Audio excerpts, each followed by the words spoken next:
वंदे मातरम। आज ओडिशा मोटर चालक संघ पाडुआ शाखार गठन होइछि। ए विषय रे आज ओडिशा मोटर चालक संघर राज्य साधारण संपादक श्री प्रभाकर मल्लिक आज्ञा तांकर ए कार्यक्रम किपरि हला आउ ए कार्यक्रम रे समस्त चालक पई कोन तांकर संदेश रहबो ता विषय रे से द्विपद कहबे। आज ओडिशा मोटर चालक संघ पाडुआ ठारे आंध्र सीमार एवं ओडिशा सीमा शेष उपात अंचल एक शाखा गठन करागला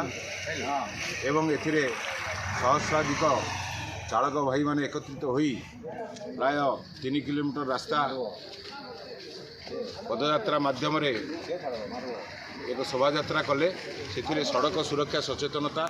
चालक मानकर सामाजिक सुरक्षा उपरे उद्बोधन रखिथिले, सचेतनता वार्ता रखिथिले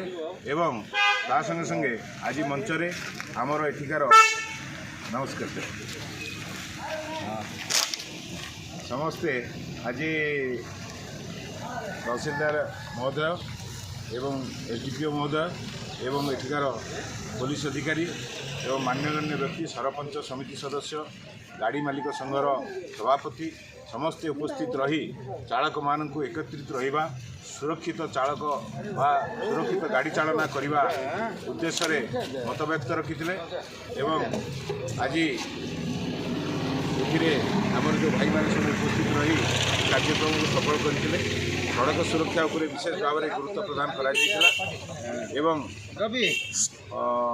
आज आम ये मंचरू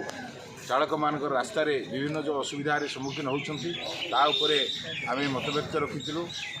यही भाव में आज बहुत खुशीर विषय जोटा कि समस्त भाई मानक आज देखिली चालक भाई मान भितर बहुत श्रृंखलित ज्ञान अच्छी भल जोटा कि से आगामी दिन में ये अंचल बहुत संख्यार ड्राइवर मान जोड़ी आउ से संगठित करी एकत्रित करी आउ ये समाजर सेवा करने संगे संगे आम चालक भाई मान सुरक्षा प्रदान करेंगे ये प्रकार आशा रखुची। धन्यवाद।